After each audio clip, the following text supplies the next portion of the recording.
Hello, welcome to Cosmic Crap, a lousy podcast where two humans talk about philosophy, the human experience, whatever nonsense has happened in our week. I'm Ariel.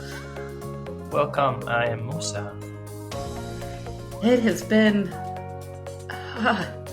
man, I dream of the day that we get on this podcast and you say, how are you? How's it been? And I say, I've been great. I've just been relaxing all week. Nothing's happened. I hope so too. Very soon, actually. But I don't know about you, but remember sometime during the pandemic, there was like a giant meteor that was going to come and like take out the Earth. I'm back on that train. Like, bring back Mr. Meteor. I've had enough. Oh, interesting.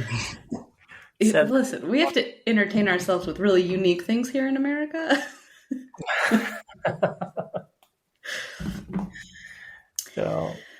Okay, so what are we talking about today? We're going to talk about different methods, right? I tried to put together a list of a few things from different areas. So we've got a couple different like types of yoga, things even from like the power of positive thinking and mindfulness. And we are going to share our vaguely educated opinions on these. Yeah, I think the opinions will be very different. I think so. We are not agreeing. Oh, I'm so excited. And I think this is going to be a really interesting one because a couple of these that I've added to our little list are, I wonder if they're very like America specific, because we have this flourishing industry of like self-help books, and most of them are bullshit, but for some reason they're just like widely accepted as true here. So there's this podcast I've been listening to. Let me find the name.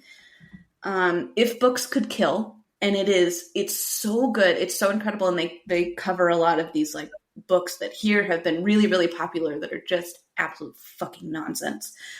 So in that, are those things that you have access to there? Is that something like that people talk about, that you see in bookstores? Is self-help a thing like it is here? Well, it is certainly less common. I mean, it's here, but it's like anything else. Like I don't feel it has any hype or anything. I don't see so many fans for it. I don't see anything that actually stands out. It's just like any other thing so far. Yeah, just normal thing. Well, I guess. And this is not a political show, so I will not say why I think it is such a heavy focus. Some may use the word distraction for Americans, but here we are. It is a topic for the day. So one of the sort of funny ones that came to mind for me was this book that I read years and years ago. And let me preface this by saying there was a time in my life pre-really diving into yoga that I was a victim of this self-help craze. So I've read a lot of these. So it's going to make really interesting comments, I suppose. But there's this one book. I forget the name of the book, but the idea is there's this method called the 5-4-3-2-1 method. And it's when you 5-4-3-2-1. So you literally think of like, okay, so after this, I need to get up and I need to do the dishes, but I don't really want to do the dishes. So I'm going to sit here and count down from 5. And by the time I reach 1, I'm going to get up and do the dishes. That's it. That's the whole book. That's the whole concept. And like, sometimes it works, but you know how easy it is to be 5-4-3-2-1. Oh my God, I'm still sitting. The dishes are still undone. So there, I would love your opinions on this very highly studied 5-4-3-2-1 method. Oh, I didn't hear about this before. I Is your whole life changed now? Not really, no. I was going to say, this is why America is superior, because we can count backwards from 5. Okay. I mean, I can imagine that there are thousands and thousands of methods and techniques and stuff that people do for so many reasons. So yeah, I think it's gonna be like a huge, big ocean of stuff. Yeah, and it's Some of it, some of it's gotta work for somebody, right? I mean, yeah, there's gonna be some good there, hopefully. But how can we know? It's just, I mean, time is quite limited, so we don't have capacity to go through everything. It's gonna be hard, I suppose. Yeah, Mm-hmm. find a way to choose. So another big, I want to get that really lame, stupid ones out of the way first. So there, 5, 4, 3, 2, 1 is done. And listen, if 5, 4, 3, 2, 1 works for you, great. That's awesome. I'm Ah, glad perfect. that it works. Yeah. um, Something sort of kind of along the same lines, I guess. For me, the way that I interpret it is in terms of like simplicity, I suppose. So just the idea of mindfulness that Mhm. like swept America. Like, oh my God, to live in the present moment was like such a like a fascinating concept that even still I get a lot of stuff. My Instagram feed is like all messed up since I've gone back to teaching, so I'm getting just like weird things. But I get so many of like become a certified mindfulness coach. What Certified does that from who? mean? The dudes on Instagram, No, white dudes on Instagram. I, I mean, the person or the entity that will give me the certification ought to be someone or something that is quite prominent in the field, and mindfulness is just happens to have none. We don't have high authority that can give certifications to. Yeah, I don't know, Oh, for tell that people to to do whatever. men on Instagram. It's That just stops no one.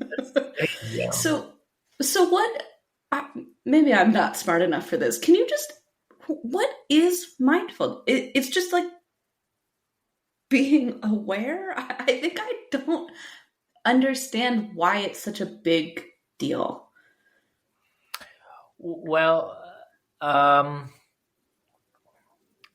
I think it's just a technique we use because we tend to think about the past and the future. So basically, we try to be in the moment, in the present moment, whatever this means.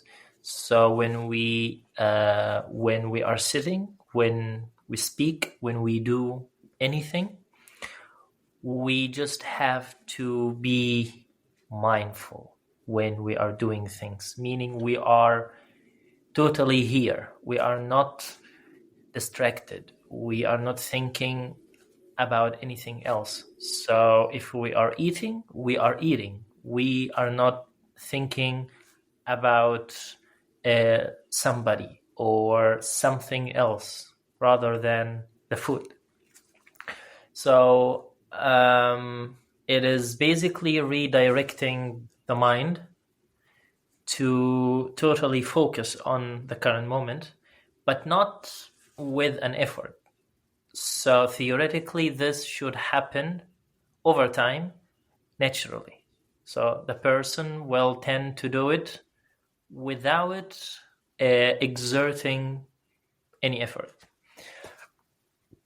Um, so it's kind of a practice that people do. So they start first with doing uh, some effort, and then over time, with doing the practice over and over and over, then they are supposed to do it without exerting any kind of effort. So this is theoretically how it should work. I Uh, I can I don't. understand how that would be like a really new concept to someone, especially based on where you live, like what industry you're in. That phones are addictive, screens are addictive, probably on purpose. In a lot of ways, it's so I can understand how being in the present moment just as a concept is maybe something that somebody has never practiced before. But I think, and I don't I don't want to like sound like elitist, because if that is some new thing, I remember, back when I got into all of this, and being present and being mindful was difficult, until you sort of get into the rhythm of it, you understand it, and like you said, it becomes second nature. It's not, after a certain point, something like, oh my God, okay, I have to sit here and I have to be mindful and I have to be focused. I think what my problem is with it is the way that it's talked about generally is like a be all end all. Like, you become mindful and then you're enlightened. And like, that's it. And who cares about like pranayama or like meditation or like nothing else matters, because I'm eating a burrito in this moment. And that's what I'm thinking about is my burrito. Like, Yeah. Yeah, but the thing is that how can someone do this without thinking, without the mind? So the person has to have a intention to do so. So I have to intend to actually sit down and be mindful. So it is more of a mental concept rather than a natural state, whatever this means, like a natural thing that a person does. But it is more like people try to do it using their minds. So I have to now sit down and focus. So the most famous method is to try to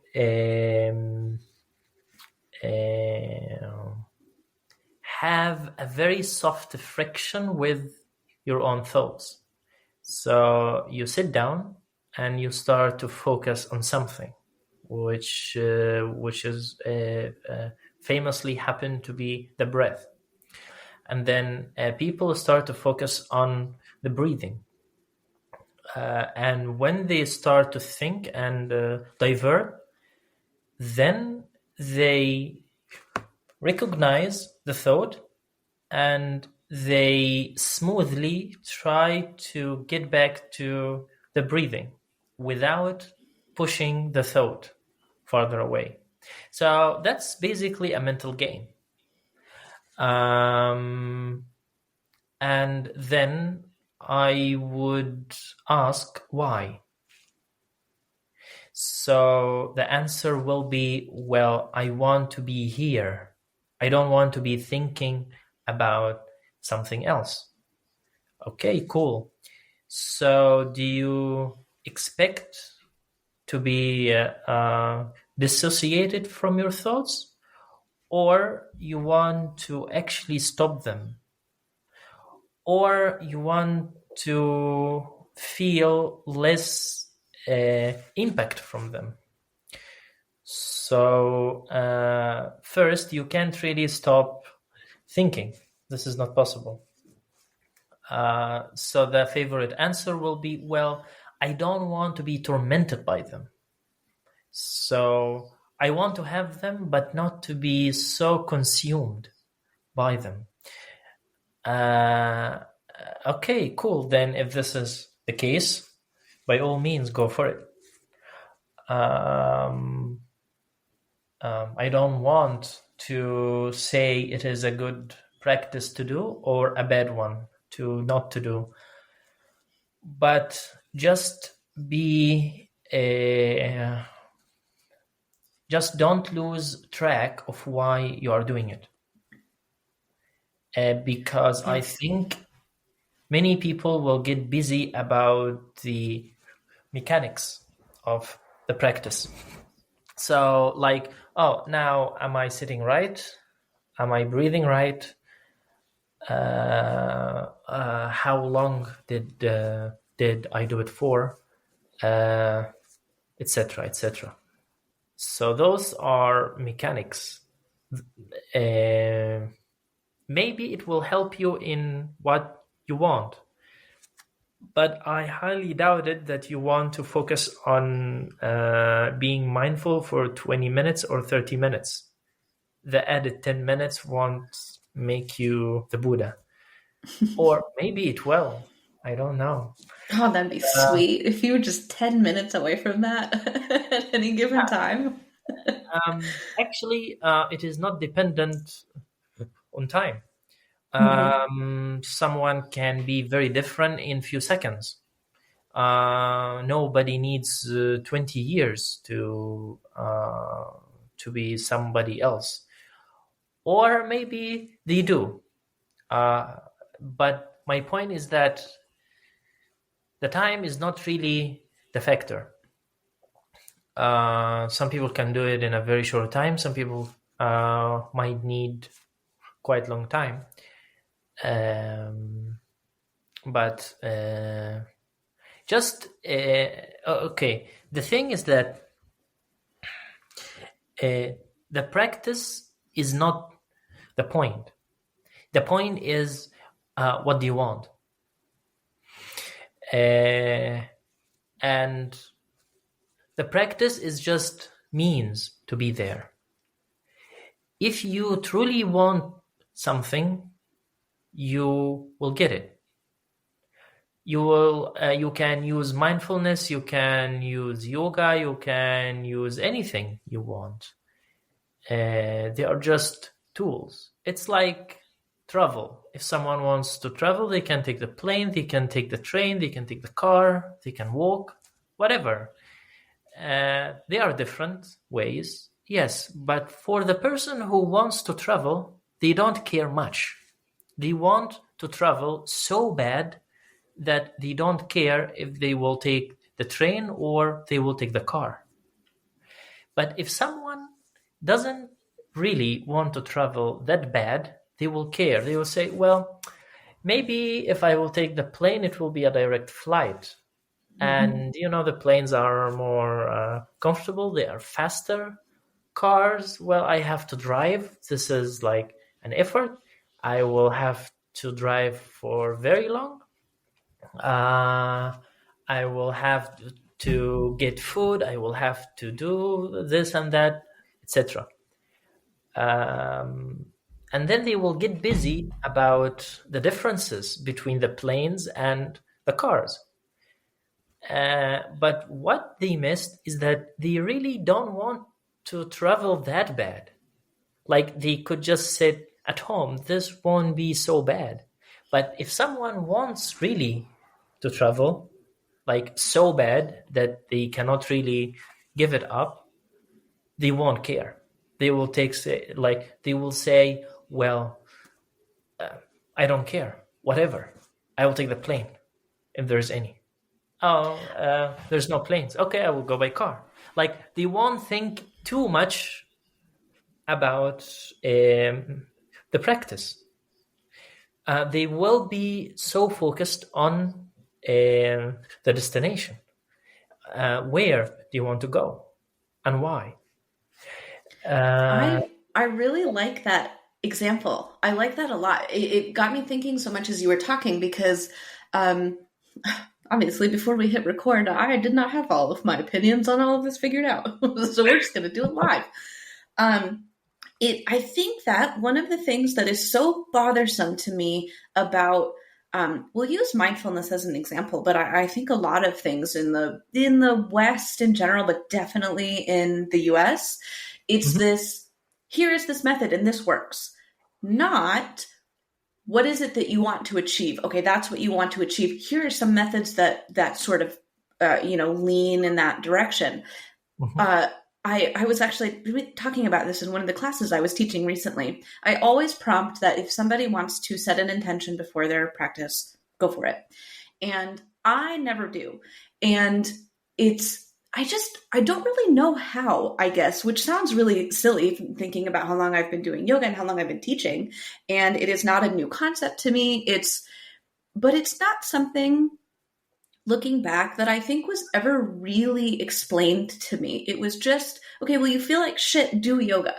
Like, okay, Mhm. but what kind of yoga and why? Like, what are these helping me? Help me to identify my pain points so that I know what methods are gonna work for me and not. And this idea of just like, okay, sit and be mindful.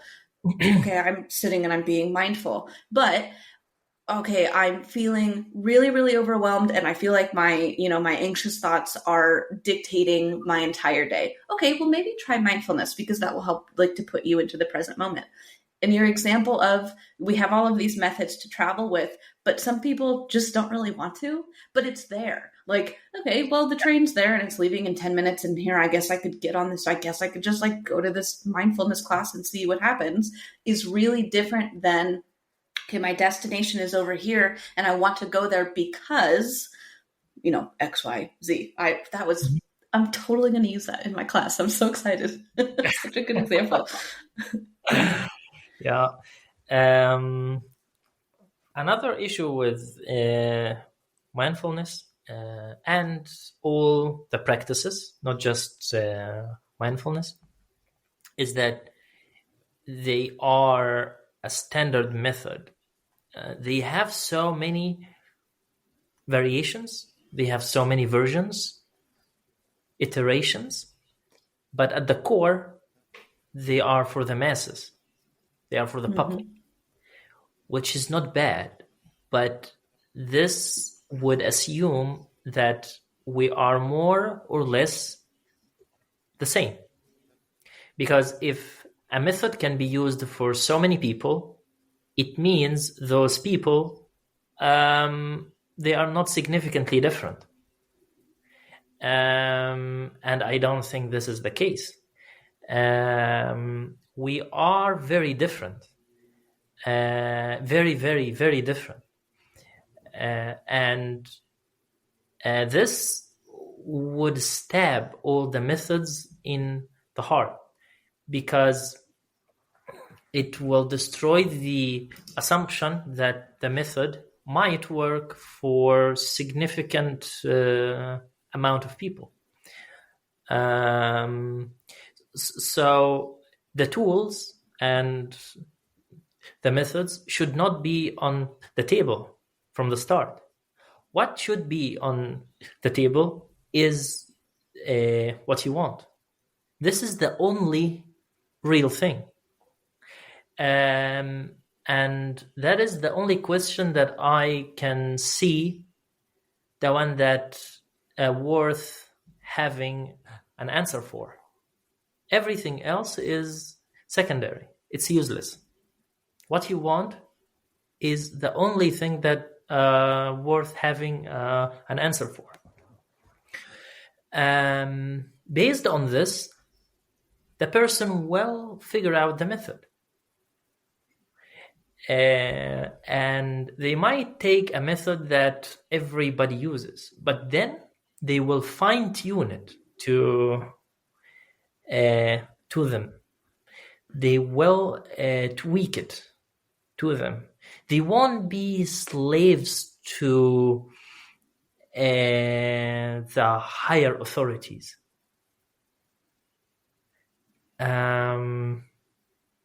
So if I go to a monk and I want to practice, but I have no clue. I am kind of confused and lost. It will be less effective for me to practice. A shorter path to help me is to actually clear out the fog and to know what do I want. And then I can practice with the monk. But what happens is that I feel lost, or I feel shitty, or I feel confused, or I feel bad, or I feel anything that I don't like to feel. And then what I do is that I choose someone or somewhere or a practice to go to. So I go to the monk. Why? Because I feel lost. I want the monk to actually help me. And then the monk will tell me, well, sit down and practice. And then I do this. And then I become trained. I become a practitioner. I will be so good in the practice. It's like doing sports or someone who is actually professional in doing something, which is not bad at all. But yet it didn't clear out the fog about what do you want. And then if they go deeper, they will try to know the scriptures and mantras and repeat things and then be convinced with things that they didn't say. Others did back in the day. And they will perceive it as truth and they will follow it. And then they will be followers to it. Yet, it's not bad. But yet, you still have the fog in you. You just escape from it using the practice. Nothing more than that. The practice is like feeling good activity that took you out from what you wanted to solve or from what you wanted to see. Like someone who is feeling sad and they want to eat a piece of chocolate. So the chocolate will distract them. But the practice is a sophisticated one. It is, it's not like the chocolate, it is very sophisticated. It feels overwhelming. It feels good because it has a whole framework surrounding it. It has a practice, it has monks, it has people, communities, history, scriptures, everything you need. It has a lot of content, a lot of meat, and then we just be practitioners, and then if you ask what do you want, they will answer through the lenses of the practice. So if they are Buddhists, what do you want? They will answer, well, I want to be enlightened like the Buddha. Okay, is this what you truly want? Or is it because you got exposed so much to Buddhism that you wanted to be like the Buddha? Or you did the practice for so long that it made you feel good, so you wanted to be like the Buddha, so you stay in the feel-good state. And so on. It's not only about Buddhism. Well, let me throw in another. Let me throw in another example here that I think will help your point. One of the other things that I had on my little list was hatha yoga, which we've briefly talked about before, but more specifically Iyengar, because and I just did like a quick Google, what does Google tell me? Iyengar yoga is, and it's hatha yoga based or focused on, I think it said breath. Well, let me get it because alignment, breath control, and attention to detail. And like you're saying, if somebody is self-aware enough to the point that they can look at all of those things in themselves, and like I'll use myself as an example. When I am in a physical practice Mhm. and I'm looking at my physical alignment, um, attention to detail is going to be very different for me than it is going to be for somebody that would go to like a hatha class, because I know my body. What feels like correct alignment to me inside my body may be very different than what like a teacher is has decided this should look like. Because a lot of this, yes, it's an incredible practice, it has so much to offer, it's, you know, it's got all of those things backing it up like you said. And these asana poses are made for men, male bodies, and probably very thin. You know, it's there's a lot of things that haven't like caught up, I think, to what yoga is now to address the problems that we face as human beings now. Now, women and other genders are doing these practices. People in different shapes and sized bodies are doing these practices. So you can say you like commit your whole life to hatha yoga. That's really great. Maybe it's really helpful for you, but and are you, you know, pulling enough of yourself into a really strict practice that potentially doesn't leave room for those things that take it from being your little like distraction piece of chocolate to something that actually is like really getting to the root of the issue that you're having. Because in no hatha class are you going to walk in and have a teacher be like, okay, what's ailing you? What do you want to focus on? It's going to be like, no, so fucking sit down. We're going to breathe like this. We're going to move like this. Your knees in the wrong spot. Sit lower in your work. You're like, whatever. There's such a lack of this. I mean, education to self, really, which is ironic because what's the fucking point of yoga if not to be able to sit and say, okay, well, I've done this like practice with this monk and I feel really good, but why? Like, what parts of it do I like? Is this a practice as a whole that works for me as an individual, or do I need to take little pieces from here and little pieces from here? You know, it's so easy to fall into this method becomes a trap, and before you know it, you know you're like a hatha guru, but do you know anything about yourself, like your body? Yeah, that's a good point. No hate to Iyengar, by the way. Important man, I'm aware. Yeah, for sure. Yeah, yeah. I think this point was well covered. I suppose. Okay, okay, I'm gonna jump us to like a whole nother thing, because I know that No. we talk about yoga so much, and it's a big part of, you know, like why we're friends and what we talk about. But I tried really hard to bring in non-yoga things, and this is sort of kind of another thing that I would consider a method that I find very interesting. Something like fasting Mm-hmm. even can be used as like a method. But Nice. I don't really know a lot about it and have no experience with it. So I just put it on my list, and now it's your turn. Yeah, well, it's a very old practice. It was also being practiced by the yogis Mm-hmm.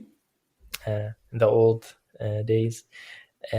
Some people still also do it, um, and the point is that when someone fasts and they just go through hunger, then their state starts to be different. They feel different. They feel that their mind is more clear. They can see things clearly. That's in a nutshell, I think. Um, some people combine it with other stuff. So some people combine fasting with, for example, meditation.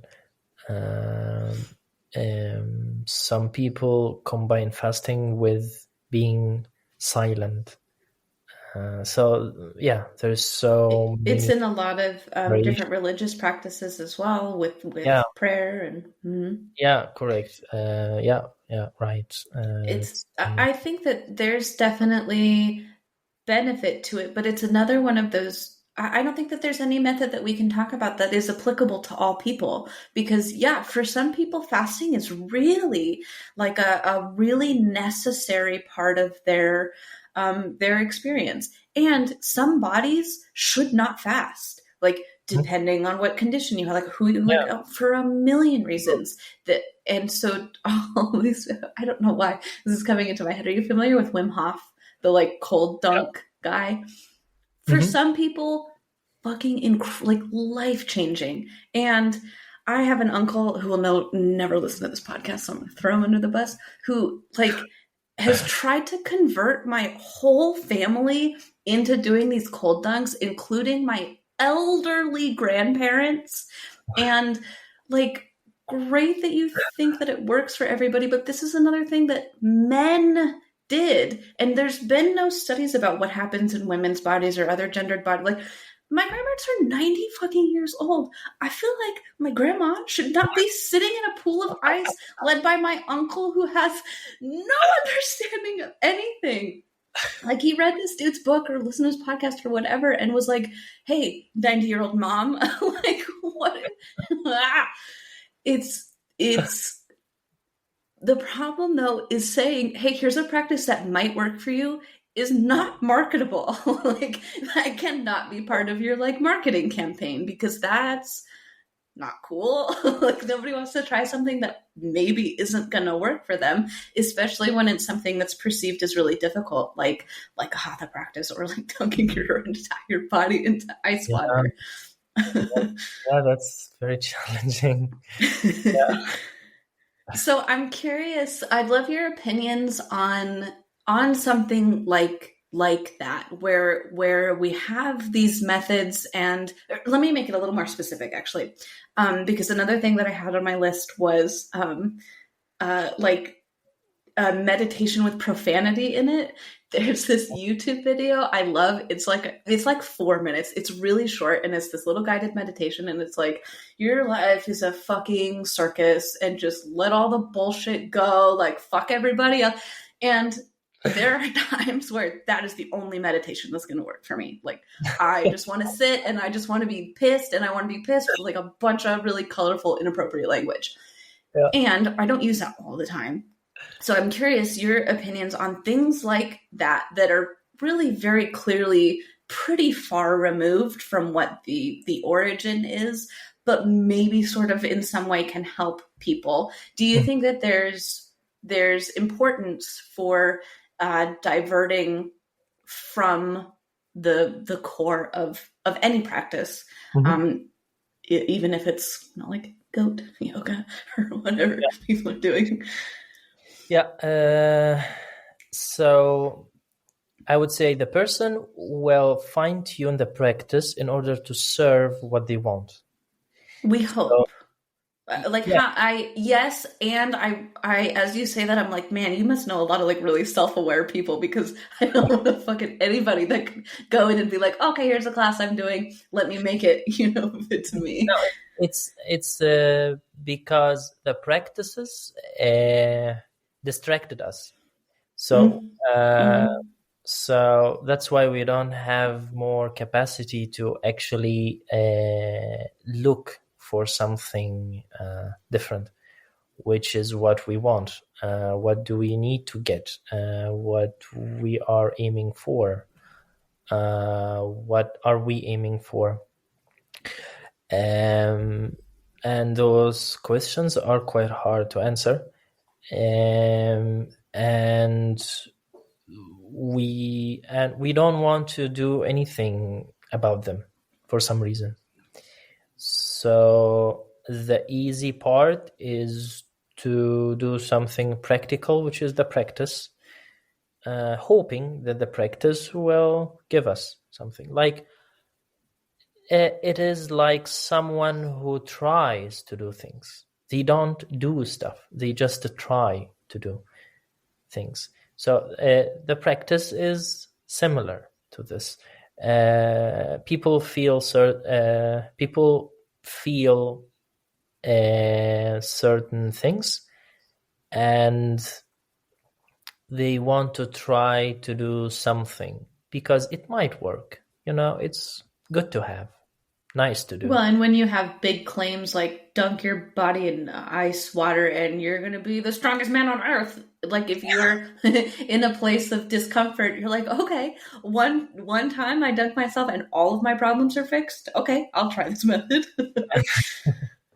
Yeah, that is the thing. We put our belief in the practice, Hmm. and that's where the problems start to rise, because if the practice failed, well, we will feel disappointed. If the practice actually succeeded, we will want more, because we are not clear about what we want. We don't seriously want it. We just, we do things, and it's fun to do. I feel good about it, and I do the practice. To keep myself busy, to distract myself, to feel good, etc., To etc. look cool on Instagram, Yes, yeah, perhaps. those reasons are, endless. Uh, so, Some way shittier than others. well, I don't know, but and then or someone who is in the middle. They have something, they want to do something about it, but like they don't have the like strong drive to do like seriously something about it. So they say, well, I can do like yoga like once a week, and maybe I can get something out of it, or I can fast for a couple of days, or I can go to to do I count down from 5. yeah, or that uh, mindfulness, whatever. uh, you know it might work, for me, and and they are just in a very calm, quiet state, because they think that their problems are so hard and they will need time to actually solve it. They will need like 20 years to solve it. So they start with the practice step by step, and they will just get sucked by it. And then they will put their feet on the treadmill, and the treadmill will actually never stop. They will continue walking, sometimes running towards unknown end, until they die, until we all die, and that's it. Because it is so frightening, really. It is so frightening to see who we are. It is not easy. It's like someone who don't like to hear themselves. Yeah. That's Somebody on also this podcast? What? like I never hear my voice because I don't like it. I can hear anybody, but not because it's just weird. And then when I look this up, it turns out actually this is something common. Like so Oh, many people, yeah. don't like to hear themselves. Absolutely. So I think that's also the same. We know, you can hear about the flaws of other people. You can hear them. You can listen to them. And if you are understanding person, you might hear them, and you won't have a strong feeling about it. it might alter your image. It will, but still, you still can hear them. But with us, no, we punish ourselves, Mm. or we say fuck it, I don't care, I just have it. We can't just hear it. Like, it's hard to hear it. Like when someone hears others, if you try to listen to somebody, you won't try to actually punish the person. You won't Hopefully. try. Yeah. If you do, get off our show. We don't want you. um, or you won't try to say, well, um, you won't try to do anything. You will just hear the person. Sometimes when I say some stuff that are not pleasant and the person tells me, well, this is who you are, that's you, somehow I don't feel good when they say that, because it seems like, if I told you something good, you would actually praise me. But because I told you something that is not Mhm. societally good, now you're saying that is who you are. But when you listen, then you are in this place where you can know what you are listening to. But when we are on the edges, either to punish ourselves or to say, fuck it, I don't care, we don't listen. We don't know why we say fuck it. It's because we see our problems, if we actually try to call them problems, from the projection of the society. They are bad because the society condemn them. Or I feel bad because I have been told that that is actually bad. So when you are on the edge, you miss the listening part. And when this happened, you truly don't know what's there because you didn't see it yet. And in order to moving to move on, the person has to see what's there. It's not easy. So And I think when people yeah. get there too, they're faced with two um, really difficult options where you either go back to this like like you're forcing yourself to stay unaware with the little level of awareness of, okay, I want to shield myself from all of this, or you think, okay, well, now that I have this information, here's where I am and here's where I want to be.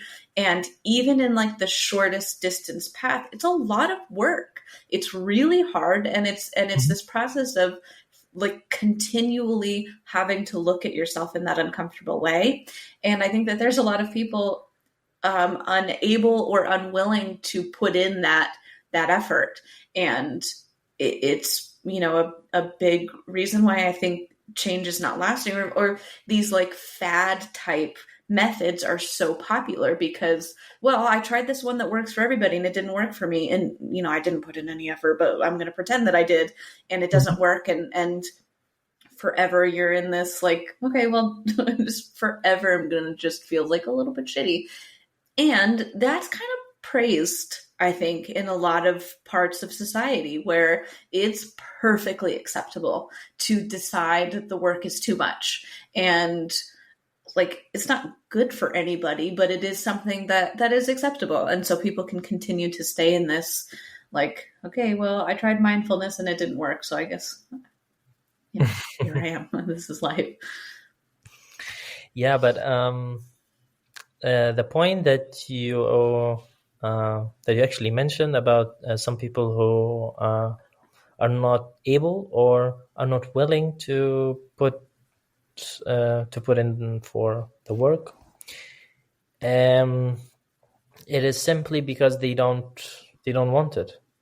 Mm-hmm. I think that is the core of everything. I don't think we are lazy. I don't think there is anyone that who is lazy.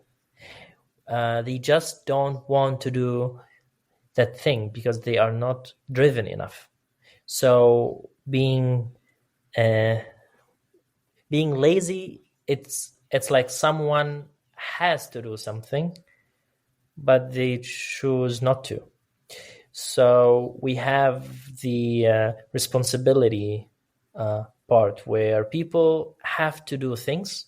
They might want to do it and they might not. Yeah, I mean, it depends. But still, they have to do it. Uh, then, yeah, then we are quite lazy in that way. Um, So if someone has to do something, but they are lazy because it's boring, and they don't have a reason to do it, yeah. But what we are talking about here is the things that you want, and the things that are quite personal to you, the things that you care about the most. And if you are lazy about it, then you don't really want it. I think so. The word lazy is such an interesting, like, I feel like we could have a whole show simply about the concept of being lazy. A lot of the people that I talk to, and I love looking at it this way, firmly believe that lazy is a capitalist term, and that laziness isn't really a thing. It is a weapon to tell people that they are not being productive enough for society, making money, like selling whatever, and I think that's interesting, and I think that it can be applied here because Mhm. it's one thing to think like, okay, here I am as a person with like problems and I want to be different, but I won't put in the effort to get to that place. And depending on, I think, like the nuances of that situation, maybe, yeah, maybe somebody is lazy, like to, um, oh man, another thought just flew out of my head. It was gonna be so good and like like beneficial to the Well, show too. It's laziness is hard. I'll speak for myself. That's something that I struggle with. There are days where sometimes I just can't. Like I just can't do anything. And what I tell myself is that because I am not being productive, I am lazy. And it's maybe just that I'm fucking tired. Like maybe I'm tired that day.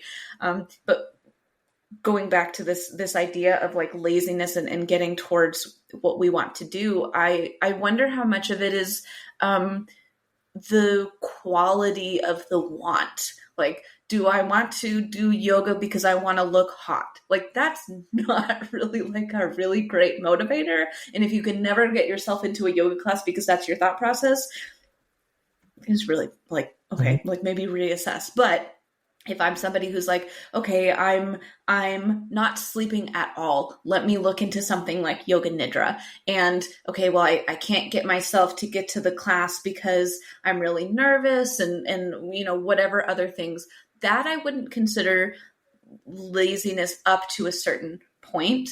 I think it is really about your intention. I guess to circle back to like the first thing that we talked about, that I still can't for the fucking life of me get figured out.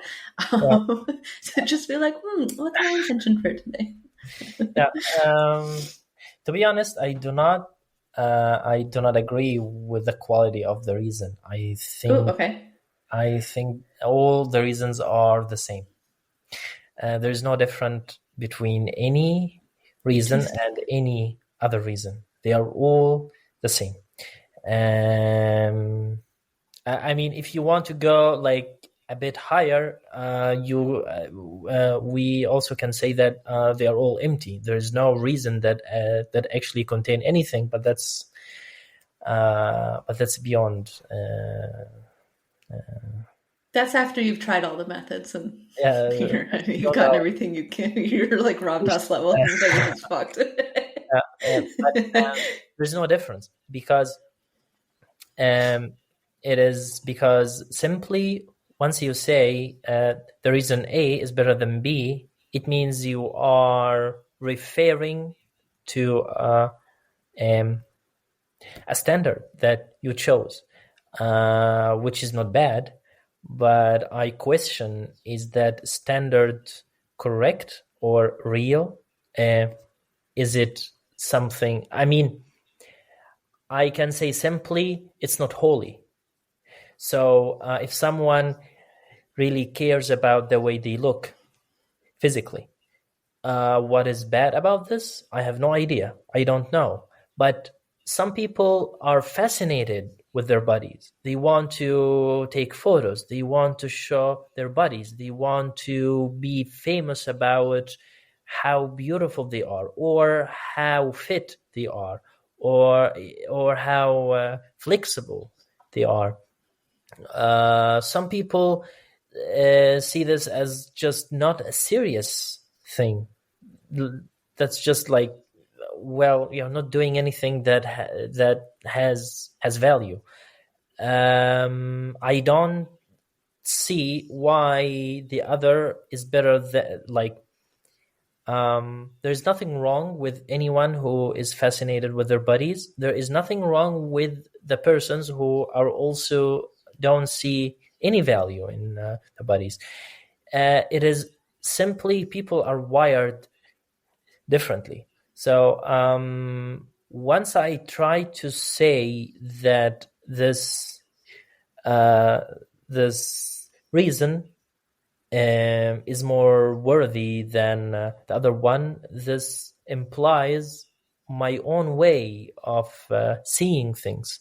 It does not imply the truth, because how can we know? If someone was, say, born in a family of athletes, well, we highly expect that they will care more about their bodies because, well, they happen to be in a family where they care about the fitness. If the person was born in a family of, say, models, well, they gonna probably care about the way they look, the way they dress, the way they choose the clothes, the way they present themselves, because they happen to be in a setting where their family and the surroundings care the most about the looks. So maybe a third person who was born between books and reading and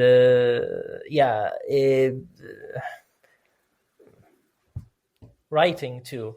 They don't care much about their fitness. They don't care much about the way they look. They only care about the books, the reading, collecting information, expanding their knowledge.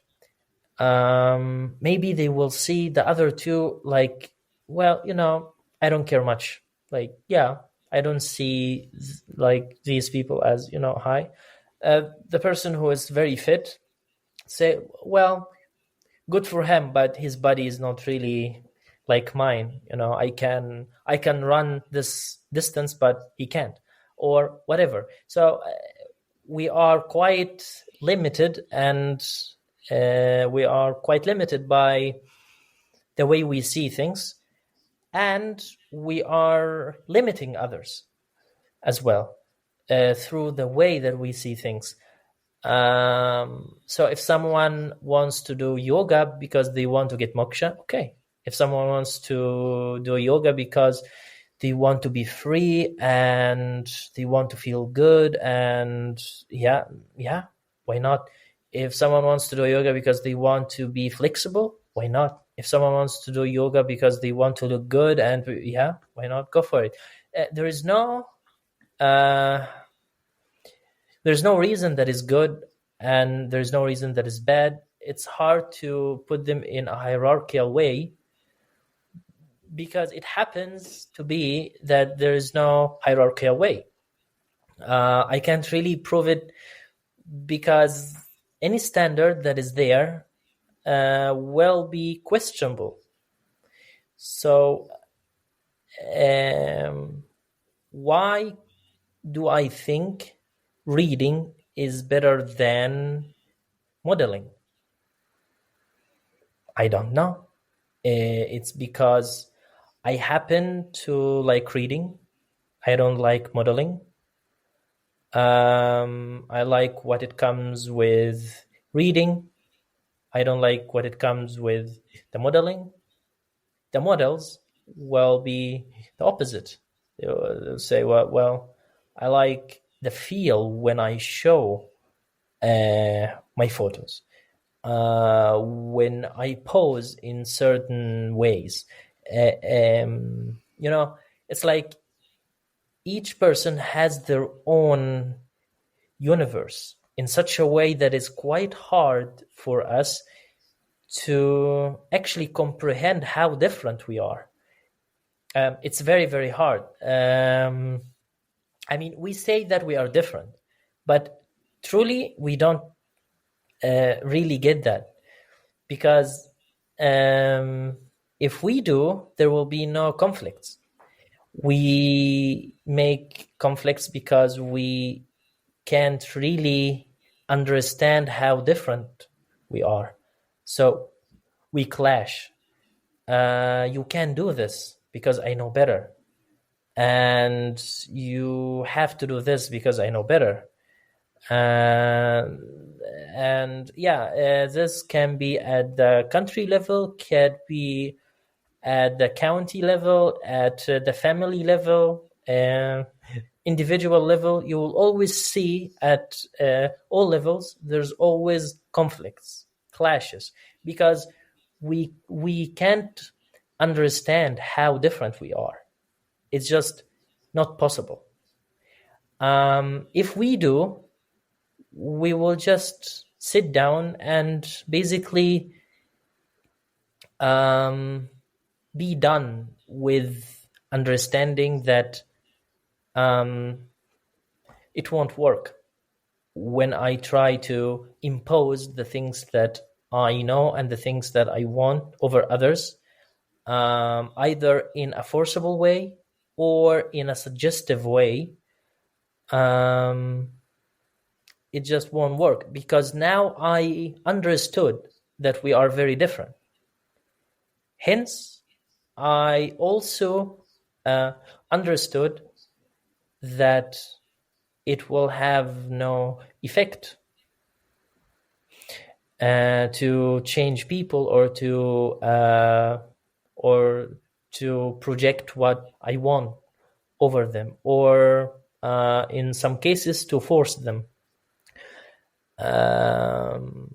So at the bottom line, I don't think there is a reason to do anything that is better than doing anything else. If someone wants to work and have money and have wealth, that is no worse than also someone else who wants to be free from the mind, and be enlightened or whatever. Both are the same. There's no difference. They are no different in any way. They are just the same people. But the pursuits of the people somehow create part of their worthiness. If someone does something, this make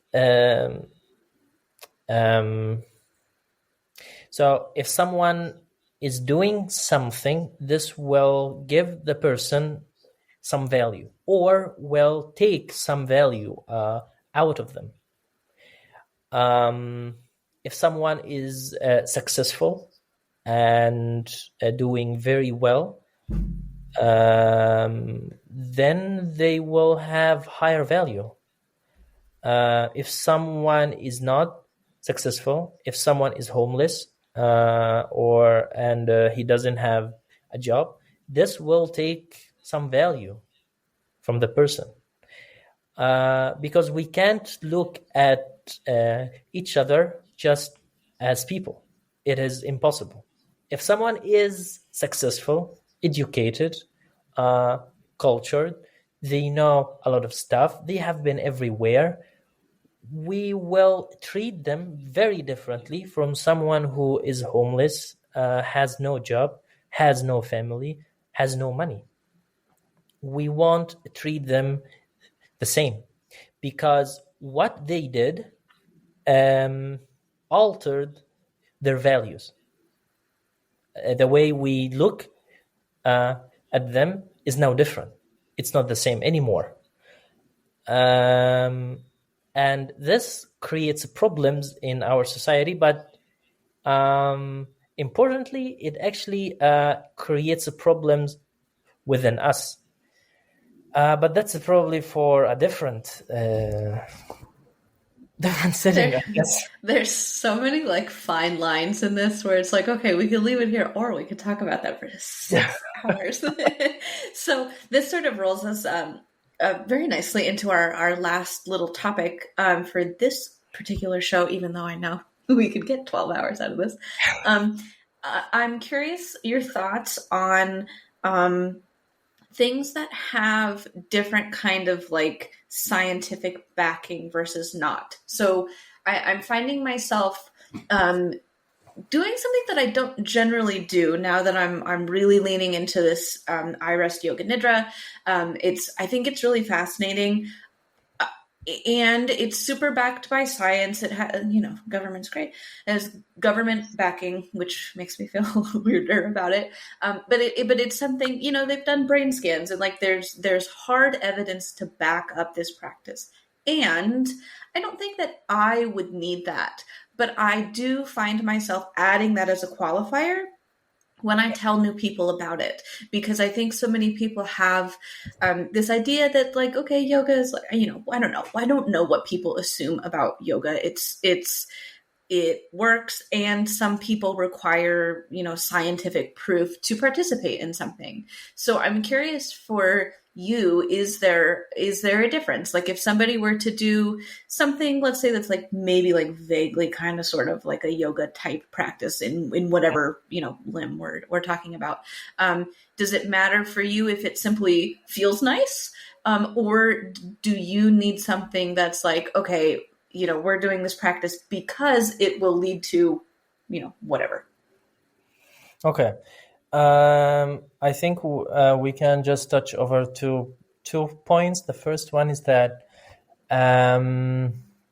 when people will actually know that the practice is backed by science or supported by science, and then they do it, and this will increase their expectations coming out of the practice, because it means that I now think the practice should have high chance to work out for me, which means I expect to have more out of it than something that is not backed by science or supported by science. This might create problems later, but I'm not sure.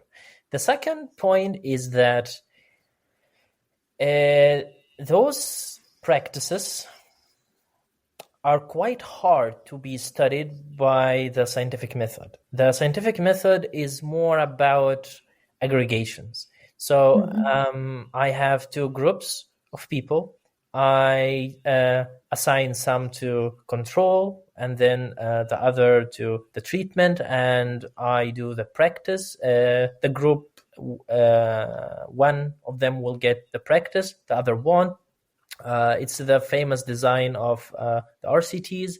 And then I will see the average of each group, the mean. And then I compare the means of the group who did the practice and the group who actually didn't. And if the difference is significant, then the practice had an impact.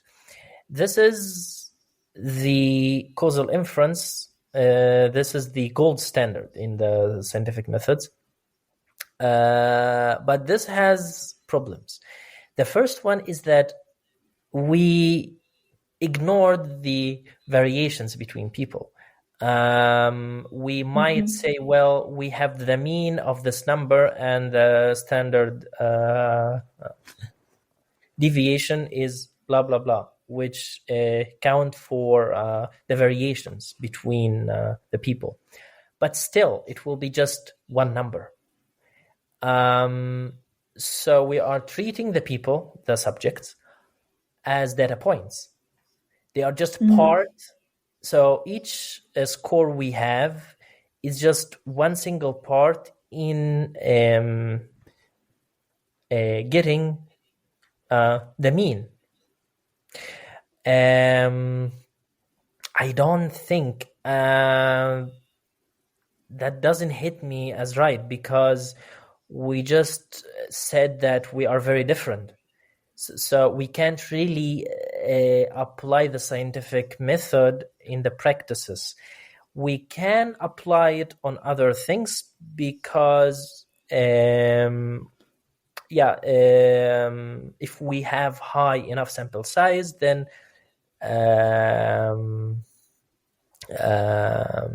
the distribution of the data will be normal. So we can infer from the sample size over the population. So it will work out for other stuff. But with the practices, it's quite hard to overlook differences. It's not easy for me. I don't see people as data points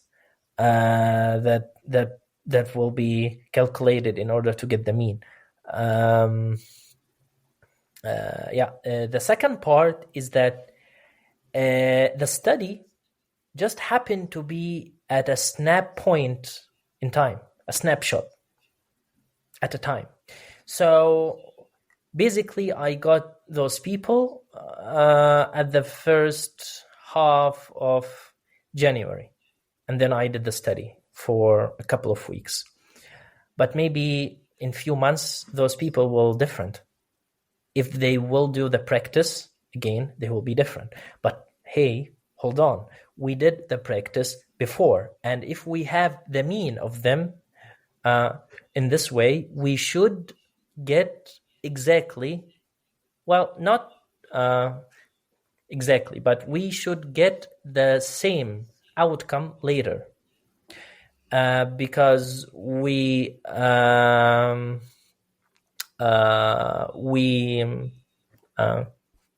have two things. We have high sample size, hopefully, and we randomized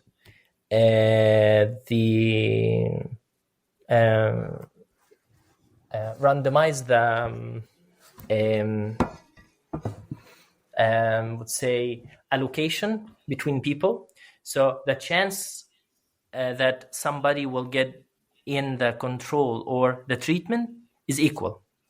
So they will go to either by chance. randomly. So with this, we think that in the future, if we will do the study one more time, we will get the same outcome. Correct. You will get the same outcome, but you can't have the same outcome for all. Again, the studies are for the masses. They serve everyone. And if you want to serve everyone, you are not serving anyone. The person who wants to speak for all is not speaking for anybody. So the studies are generalizations.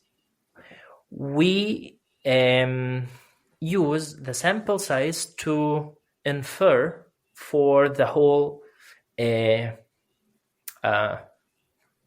people. And at the core of the practices, they think that people are different. So it is not really compatible. I don't think both are compatible. They don't work. That was really well said. That's it. I like when science can back things up. I'll keep this example of iRest. I think it's really fascinating to see, like, brain scans and things. And as you were talking, the things that I find the most interesting are the individualized like mappings of people, not these like things as a whole where it takes out what I think and what we often talk about as like the most important part is the individual and doing things that are tailored for that individual. So yeah, really cool if you can get sort of like data on that, but also yoga is like was not made to fit really nicely into a study about like what it may or may not do for individuals. So I think that was really well said. We're about at time. I'm wondering, do you have any like final little thoughts you want to add before we wrap up? Not really. I would just say enjoy your time and have fun. Yeah. Question everything. I think it sounds a little more like doomy when I say it like that. But if do your methods for as long as they work. Be aware that they're going to turn into traps, and I don't know. Everything's doomed anyway. So enjoy it while you can. Yeah. All right. Well, thanks, everyone. You can find us. I'll link everything in the show notes since I have figured out how to do that. So you can find us on Twitter, Instagram. I think we technically have a TikTok, but neither of us have TikTok downloaded on our phone. So there will be no TikTok posting. Leave us a review. That would help us a lot as we're like desperately trying to figure out how to get this show. I don't know. Successful. I don't know if that we care about success generally, but let us know, what are your favorite methods and what is your funniest method that you've come across? Because I think it's going to be hard to beat that. 5, 4, 3, 2, 1 is pretty hilarious. Yeah, the chance is slim. All right. Well, winner gets a shout out. I don't know. We will see you all in 2 weeks. So I kind of want to like count down from 5 to close the show, but we will see you in 2 weeks. Bye. See you. Bye bye.